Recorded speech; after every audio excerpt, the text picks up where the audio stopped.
कहते हैं मन के हारे हार है, मन के जीते जीत। मानव को परमात्मा ने जो अनेक विभूतियां प्रदान की हैं, उनमें से एक है मन की शक्ति। इसे इच्छा शक्ति, संकल्प शक्ति, मानसिक शक्ति आदि अनेक नाम दिए गए हैं। इंग्लिश में इसे विल पावर कहा गया है। कई महापुरुषों का भी कहना है कि दुनिया में मन सबसे ज्यादा शक्तिशाली चीज होती है। अगर किसी चीज को तुम पूरे मन से चाहो तो तुम उसे हासिल कर सकते हो। परंतु यह सच है तो फिर जो हम अपने मन से चाहते हैं वो हमें हासिल क्यों नहीं होता है? कोई भी इंसान अपने मन में दुख तो नहीं चाहता, लेकिन फिर भी वह रहता तो दुखी ही है। हर इंसान अपने मन से तो कामयाब होना चाहता है, खूब पैसा कमाना चाहता है, लेकिन फिर भी वह कामयाब नहीं होता। इसका मतलब है कि या तो वो महापुरुष गलत थे जिन्होंने यह बात बोली कि मन से चाही गई हर चीज हासिल हो सकती है, या फिर हम गलत हैं। आज की ये कहानी जो हम आपको सुनाने जा रहे हैं तो छोटी सी, लेकिन इसकी सीख बहुत ही गहरी है। इस कहानी में आपको एक ऐसा मंत्र मिलेगा जिससे आप यह समझ पाएंगे कि अपने मन में किसी भी बात का बीज कैसे बोया जाता है और मन से कोई भी चीज कैसे करवाई या पाई जाती है। इससे पहले आपसे रिक्वेस्ट है कि चैनल को सब्सक्राइब जरूर कर लें। तो चलिए कहानी शुरू करते हैं। कहानी है रिंकू की। कहानी सुनने से पहले आपसे रिक्वेस्ट है कि चैनल पे नए हो तो चैनल को लाइक, शेयर और सब्सक्राइब करें। आपके एक लाइक से हमें मोटिवेशन मिलता है। स्कूल की पढ़ाई के दौरान रिंकू अपने परिवार के साथ एक छोटे से शहर में रहता था। पढ़ाई लिखाई में उनका मन नहीं लगता था। अपनी कक्षा में हमेशा ही फिसड्डी रहता था। मुश्किल से किसी तरह पास होकर अगली कक्षा में पहुंचता था। स्कूल के बच्चों से लेकर मोहल्ले तक लोग रिंकू का मजाक उड़ाने में कोई कसर नहीं छोड़ते थे। रिंकू की पढ़ाई में कमजोरी से उनके माता पिता भी दुखी रहते थे। पढ़ाई में पिछड़े का दुख तो रिंकू को भी होता था, परंतु कोशिश करने पर भी पढ़ाई में उसका मन नहीं लगता था। हर तरफ से उपेक्षा और तिरस्कार से दुखी होकर अंततः रिंकू ने पढ़ाई छोड़ने का मन बना लिया। अभी वह 10वीं कक्षा में था। उसकी पढ़ाई की जो स्थिति थी उससे बोर्ड की परीक्षा में उसे पास करने की उम्मीद लगभग न के बराबर थी। अपने जीवन से निराश रिंकू एक दिन जब स्कूल से घर लौट रहा था तो रास्ते में एक जगह रामायण की कथा हो रही थी। उस समय ओजस्वी स्वर में कथावाचक लंका कांड की व्याख्या कर रहे थे। कथावाचक के ओजस्वी स्वर से बुरे ख्यालों में खोए रिंकू की तंद्रा भंग हुई और वह सम्मोहित होकर कथास्थल की ओर चल पड़ा। कथास्थल पर पहुंचकर वह जगह बनाते हुए आगे की पंक्ति में जा बैठा। रिंकू को देखकर कथावाचक मुस्कुराए और अपनी कथा को जारी रखा। रिंकू एकाग्रता से कथा के एक एक शब्द को सुन रहा था। इस समय कथावाचक कह रहे थे, समस्या बड़ी गंभीर थी। सागर तट पर श्री राम की सेना के सभी योद्धा लक्ष्मण, हनुमान, सुग्रीव, अंगद आदि गंभीर सोच में डूबे थे। जटायु से यह तो पता लग गया था कि रावण सीता को लेकर दक्षिण दिशा में उफनते समुद्र के पास स्थित अपने राज्य लंका में गया है, परंतु इस विशाल समुद्र को लांघकर लंका जाएगा कौन? समस्या विकट थी। तभी वहां पर उपस्थित सुग्रीव ने प्रभु राम से कहा कि हमारे बीच एक ऐसी दिव्य शक्ति है जो समुद्र लांघकर लंका जा सकती है। तब श्री राम की जिज्ञासा को शांत करने के लिए सुग्रीव ने महाबली हनुमान की ओर देखा। सुग्रीव के संकेत से हनुमान जी सकपका गए। हनुमान जी की असमंजसता को भांपते हुए सुग्रीव ने कहा, हे पवन पुत्र, संभवतः आपको अपनी शक्ति का ज्ञान नहीं है।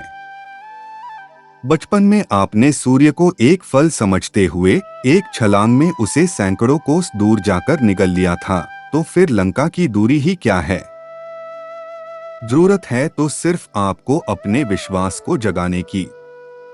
आप जब अपने विश्वास को जगा लेंगे और मन में ठान लेंगे तो शक्ति आप में स्वतः आ जाएगी। सुग्रीव की बात सुनकर एक तरफ जहां हनुमान जी को आश्चर्य हुआ, वहीं उनका विश्वास भी जागा और वे समुद्र लांघने को तैयार हो गए।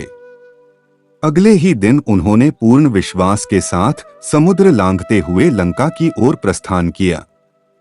रास्ते में मुश्किलें तो बहुत आई, फिर भी वे सभी मुश्किलों को परास्त करते हुए लंका में मां सीता को ढूंढने में सफल हुए। वहां कथावाचक के एक एक शब्द को मंत्रमुग्ध होकर सुन रहे रिंकू का नया जन्म हो चुका था। कुछ समय पहले तक जिस रिंकू की आंखों से निराशा के भाव झलक रहे थे, अब उसकी आंखों में चमक थी।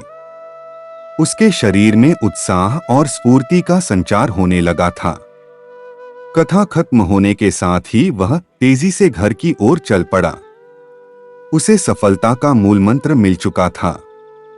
वह मन ही मन सोच रहा था कि जब हनुमान जी ने अपने विश्वास से शक्ति अर्जित कर समुद्र को लांघ लिया था, तो पढ़ाई कौन सी बड़ी बाधा है। उसी दिन से रिंकू ने प्रण कर लिया कि वह ध्यान लगाकर खूब पढ़ेगा और सफलता अवश्य प्राप्त करेगा। उसकी मेहनत रंग लाई। अपनी कक्षा में सबसे पीछे रहने वाला छात्र रिंकू 10वीं की बोर्ड परीक्षा में सबसे अव्वल आया।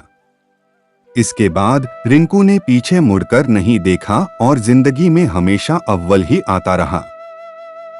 इससे हमें सीख मिलती है कि जब किसी व्यक्ति में विश्वास का संचार होता है तो उसमें शक्ति अपने आप संचालित होने लगती है। फिर जब तन और मन में शक्ति यानी ऊर्जा का संचार होता है तो मुश्किल काम भी आसान हो जाता है। विल पावर के बिना सफलता पाना असंभव है। यहाँ तक कि इच्छा शक्ति और आत्मनियंत्रण सुखी जीवन के लिए भी आवश्यक हैं। हर इंसान के अंदर इच्छा शक्ति होती है। कुछ में यह दुर्बल या सुप्त अवस्था में होती है तो कुछ में जागृत अवस्था में। कमजोर या इच्छा शक्तिहीन मनुष्य का अस्तित्व नश्वर मनुष्य के समान है। आप जिस परिणाम के लिए प्रार्थना कर रहे हों, उसकी संभावना में आपको पूर्ण विश्वास होना चाहिए। आपको यदि घर की आवश्यकता हो और आपका मन कह रहा हो, अरे मूर्ख, घर बनाना तेरे वश की बात नहीं, तो आपको अपनी इच्छा शक्ति को और अधिक बलवान बनाना चाहिए। जब आपके मन से वश की बात नहीं ऐसा विचार निकल जाएगा, तब ईश्वर की शक्ति उसका स्थान ले लेगी। आपके लिए आसमान से कोई घर दिया नहीं जाएगा। आपको उस लक्ष्य की प्राप्ति के लिए रचनात्मक कार्यों द्वारा इच्छा शक्ति को निरंतर प्रयुक्त करते जाना होगा। जब आप असफलताओं से हार माने बिना निरंतर प्रयास करते रहेंगे तो आपकी इच्छित वस्तु प्राप्त हो जाएगी। जब आप लगातार अपने विचारों और क्रियाकलापों में उस इच्छा शक्ति का प्रयोग करते रहते हैं तो जिसकी आप इच्छा कर रहे हों उसे साकार होना ही पड़ेगा। किसी भी इंसान की इच्छा शक्ति और दृढ़ संकल्प उसे भिखारी से राजा बना सकता है। जब कदम लक्ष्य की तरफ रखो, विशाल देह को बनने में समय लगा है वर्षों का, थोड़ा तो धैर्य रखो। नन्हे कदमों से चलते हुए नवजात सा कर्म रखो। आसान है मिल जाना यदि दूसरों से ज्यादा अपनी सोच की परख रखो। अधिकांश लोग मानसिक या शारीरिक स्तर पर अथवा दोनों में आलसी होते हैं। जब उन्हें प्रार्थना करनी होती है तब प्रार्थना के स्थान पर वे निद्रा के बारे में सोचते हैं और जैसे ही झपकी आती है तो वे सीधे बिस्तर में घुस जाते हैं और उसी के साथ उनकी प्रार्थना का अंत हो जाता है। इच्छा शक्ति को दफना दिया जाता है। संसारी व्यक्ति का दिमाग नकारात्मकता से ही भरा रहता है। कुछ विशेष गुणों और आदतों वाले परिवार में जन्म लेने के कारण वह इनसे प्रभावित होकर सोचने लगता है कि वह कुछ कार्य नहीं कर सकता। उन सब नकारात्मकताओं को जलाना ही होगा। यदि आपने अपने मन की ढिलाई के कारण अपना संकल्प तोड़ दिया हो तो तुरंत दूसरा ऐसा संकल्प लें जिसे आप पूरा कर सकें। प्रथम बार सरल संकल्प ही लेना चाहिए जिन्हें पूरा किया जा सके।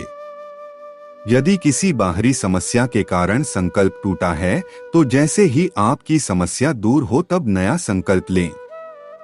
हम जीवन में जो भी प्राप्त करते हैं या किया है, सब हमारे संकल्प के ही परिणाम हैं।